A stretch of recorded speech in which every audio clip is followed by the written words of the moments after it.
The 1996 elections, billed by some people as free and fair elections, then incumbent Yoweri Museveni emerged winner with a landslide victory of 75.5%.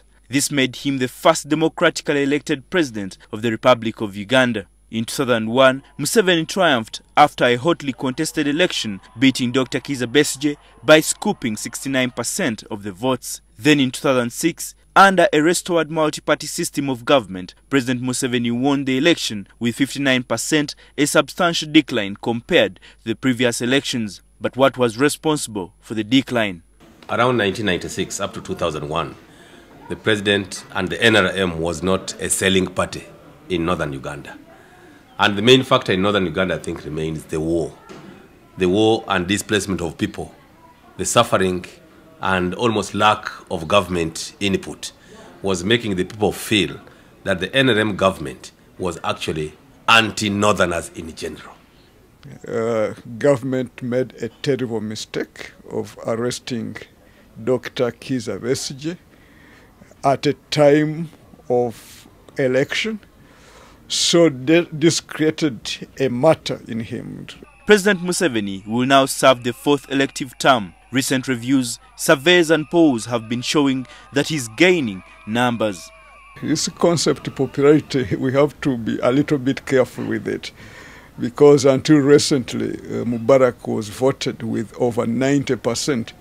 And within a few years, the same people who voted for him 90% turned up massively against him.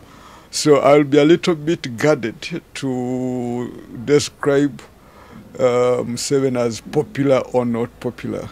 The benefit of being a sitting president, the benefit of being a ruling party, is that they have unlimited resources. They have access to, I think, a lot more money than all the other parties have. One would say, true, money played a part.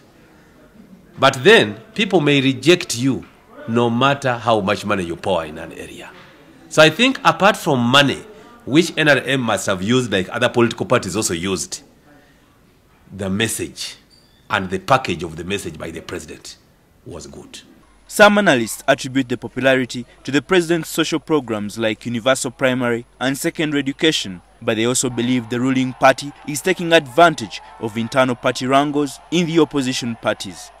The universal primary education, it's something that you really have to give to the president and the government. The fact that the government is able to really invest in sending as many children to school.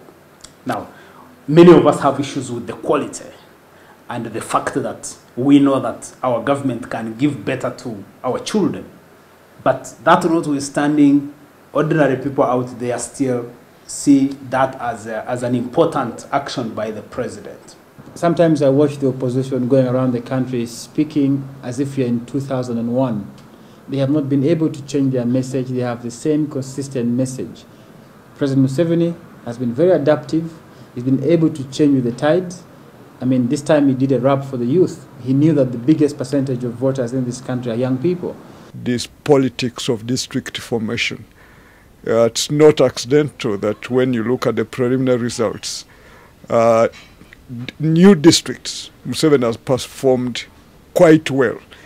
Taking lessons from what is happening in North Africa, pundits believe President Museveni should deliver and not get excited about the current upward move. The onus is on NRM and President Museveni to make sure that positive reception they've received today is not seen as a reception because of money, is seen as a reception because they promised, they packaged their messages better, they promised better, and they have fulfilled what they promised. I think the next 5 years should be years where somebody should be actually planning for succession.